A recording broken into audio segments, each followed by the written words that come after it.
Obrigado, presidente. Nosso relator, senador Roberto Rocha, com sua tradicional experiência, praticamente esgota a questão, né? E, especialmente, o nosso entrevistado, Dr. Carlos, também, com sua vasta experiência nessa área, acho que até extrapolou a inquirição do nosso relator. Mas, para minha compreensão, alguns pontos ainda ficam obscuros e eu gostaria que Vossa Senhoria se aprofundasse um pouco mais nisso daí.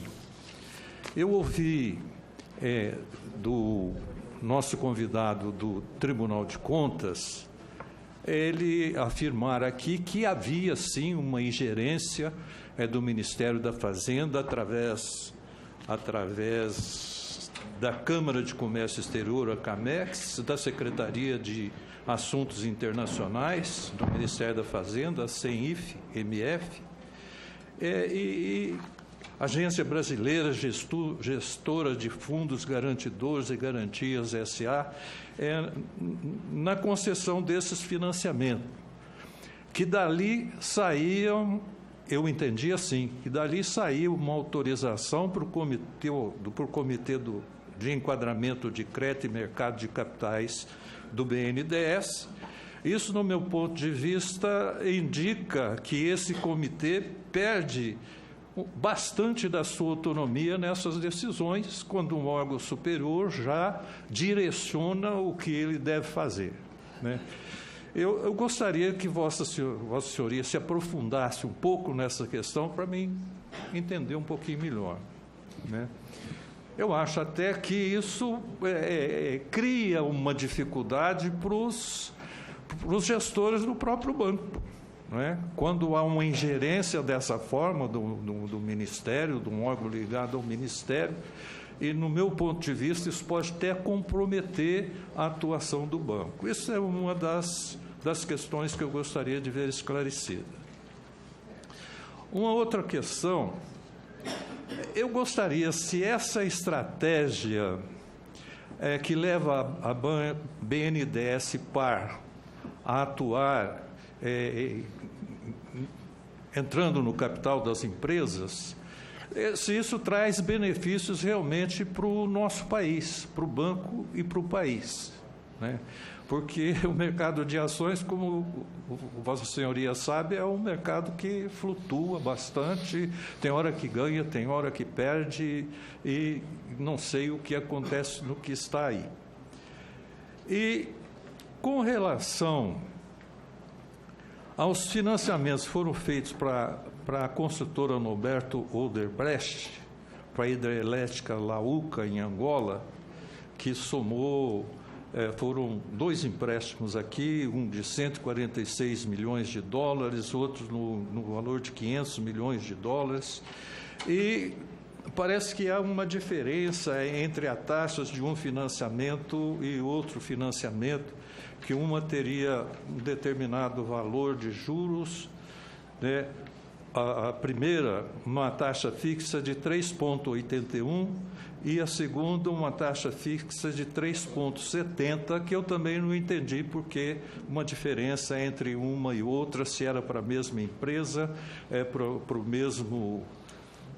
o mesmo empreendimento, com certeza os riscos seriam os mesmos, e eu gostaria que Vossa Excelência também fizesse alguns comentários com relação a isso.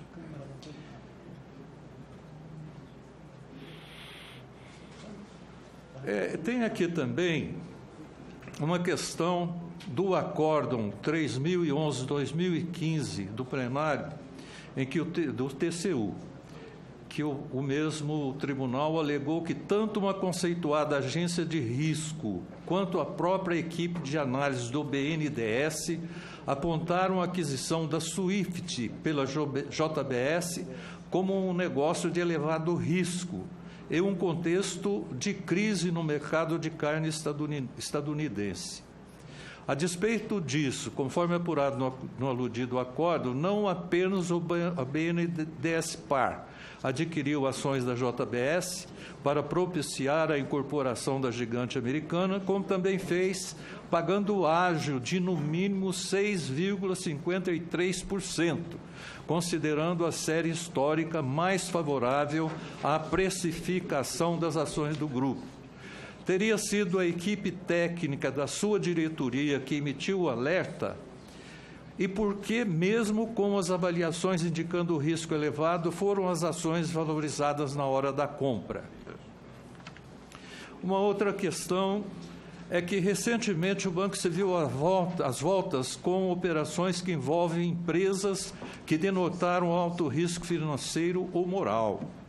Cito como exemplo disso o caso do grupo JBS e do grupo EBX, do empresário Ike Batista, detido em uma das fases do Lava Jato, por aparentemente ter pago propina para o ex-governador do Rio, Sérgio Cabral.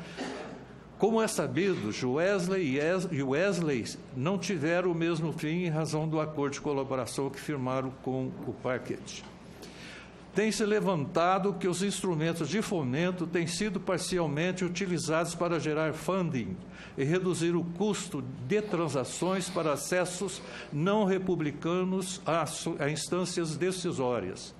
No caso da JBS, as ações e as debêntures, posteriormente convertida, custaram a BNDES-Par entre 7,4 e 8,1523, e, posteriormente, uma parcela da participação foi vendida pela BNDES-Par por valor entre 5,67 e 6,04, com considerável prejuízo contábil.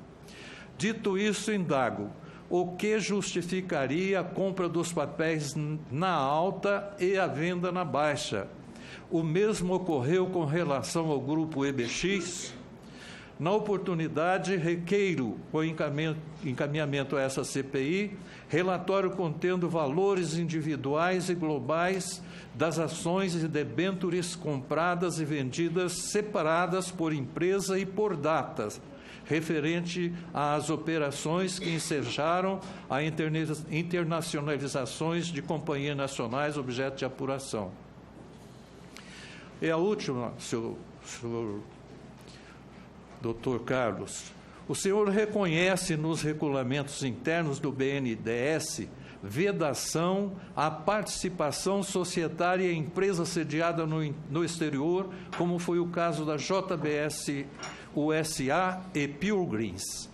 Nas mesmas operações teriam sido repactuada cláusula contratual que previa fórmula de cálculo para a conversão de debêntures em ações para BNDES-Par em desfavor desse. A prática encontra esteio na livre manifestação de vontade que rege as relações contratuais ou pode ser considerada tentatória ao interesse público. São essas questões, doutor Carlos, que eu gostaria de ter os esclarecimentos de Vossa Senhoria. Muito obrigado. Bom, senador, é um prazer falar com o senhor de novo. Bem, senador, vamos lá, por etapas. A ingerência da Camex no Fundo de Exportação, FGE, óbvio, Lulante, que quem determina é o governo via Camex, e o Fundo Garantidor é que dá as diretrizes básicas para a operação externa. Óbvio que tem ingerência, né? Isso aí não tem nem dúvida. Agora, o banco não tem nenhuma ingerência nessa área, porque já recebe o pacote fechado. É emprestar com garantias da FGE para tal país. Né? Vocês pegam todas as garantias, calções, o custo não é subsidiado, é o fato cambial mais um spread. É um custo que o banco se remunera e remunera o Tesouro também. Outra coisa muito importante notar. Por que tipo de expediente? Senador, isso aí é uma decisão colegiada da Camex, que, por sua vez, é transmitido. Veja bem, quem são os membros da CAMEX? São vários ministérios que transmitem isso para o fundo documento garantidor. Formal. É formal, tudo formal. Aí não pode nada de boca. É formal. E o banco, então, é um agente final que procura maximizar o seu ganho nas exportações de bens, serviços e engenharia. E com isso ele tem feito muito bem, tem tido retorno e transfere lucro para o Tesouro, além de pagar prêmios para o fundo garantidor, que hoje ele é um fundo que recebeu muito prêmio de seguro. Ele é rico hoje, porque ninguém ainda teve sinistro ainda, não teve sinistro. Eu espero que não tenha. Então o fundo é rico. Quanto a isso, foi uma operação financeira bem realizada. A pergunta a ser feita, por que tais países? Por que concentrar? Por que não diversificar? Aí é uma pergunta política que nós não podemos responder. O banco, ele só era senhor de si nas operações externas quando ele operava no convênio recíproco, que aí é uma decisão do banco de financiar as exportações e tinha a garantia do CCR. Não tinha governo federal, era a garantia de acordo de Banco Central. Chegava lá na empresa, eu quero financiar uma exportação para a Venezuela. Aí o banco dizia, não, vamos usar então o acordo de cooperação entre os bancos centrais, CCR, para nos dar garantia. A decisão era dele. E deu certo, enquanto tinha esse acordo. Depois o acordo só ficou curto e voltou a ter o FGE. Bem, BNDESPar realmente é uma instituição que opera com risco. O mercado de capitais é risco, mas é uma instituição que, ao longo de sua história, é rentável. Tirou bastante proveito de valorização das ações e transfere lucro para o Tesouro Nacional. Isso que importa. Ele não transfere lucro para outros terceiros, é para o Tesouro. Eu acho que tem uma função muito importante, porque no Brasil nós estamos ainda, como falei logo no começo, sem mercado de capitais. Os bancos não querem emprestar longo e nem querem ser sócios de empresas, como é hoje em muitos países. Então, aqui o BNDES resolveu incentivar o mercado de capitais via o BNDESPar, o que é válido. O que não é válido é fazê-lo sem governança, né? Por isso é importante que ele aprimore a sua governança ao longo do tempo. Esse financiamento para esse país, Angola, eu não sei detalhes ainda dessas taxas que você me deu, 3,8, 3,7. Eu tenho que ver isso aí, depois eu mando para o senhor. Mas eu tenho a impressão que essas taxas, elas são taxas padrões, quer dizer, não é necessariamente o risco, quem calcula é o próprio governo. Manda para o BNDES, que tem um FAT cambial, que tem um custo padrão, e repassa isso para o exportador. Não há escolha nessa área, é tudo padrão, mas eu posso informar o senhor quando tiver esses dados na mão. Bem, o senhor falou sobre esse acordo 3011 do plenário do TCU, né? Que o BNDESPar estaria financiando gigantes americanos, né? E que teve alguns pareceres internos do banco dizendo que esse risco não era necessariamente o melhor risco, né? Eu tenho certeza absoluta que, como o banco eu não participei dessa operação, nem estava lá, mas como o banco é decisão colegiada, dificilmente, é impossível que uma diretoria passe por cima da decisão do colegiado. Então, dificilmente o colegiado fez uma coisa e a diretoria fez outra. No banco, as coisas funcionam assim. Agora, é uma pergunta a ser feita. Essa concentração excessiva, né, em certas empresas no exterior, apesar de ser muito válido incentivar os mercados de capitais, ser válido o Brasil participar desse processo como um todo, a concentração ao longo do tempo é benéfica, porque o mercado de capitais, como falei aqui, é muito instável por natureza. Quando você concentra financiamento, você tem a garantia. O Brasil resolveu emprestar para Angola, risco soberano, longo, mas tem a garantia. Não tem problema. Agora, mercado de capitais não tem garantia. Capitais é decisões empresariais. Realmente, o processo de concentração é mais complicado. Talvez tenha que ter mais governança para evitar concentrações exageradas.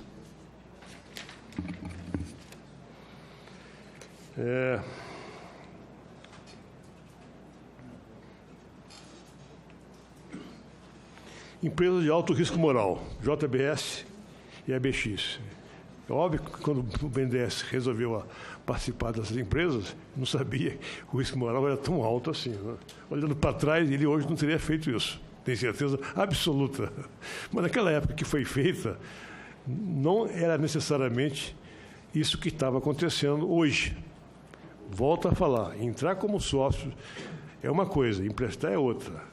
É muito mais arriscado entrar como sócio em volumes altos do que emprestar, porque tem garantia. Essa pergunta tem que ser feita realmente em termos de governança. E tem que ser olhada agora para frente. Governança de mercado de capitais é complicada por natureza.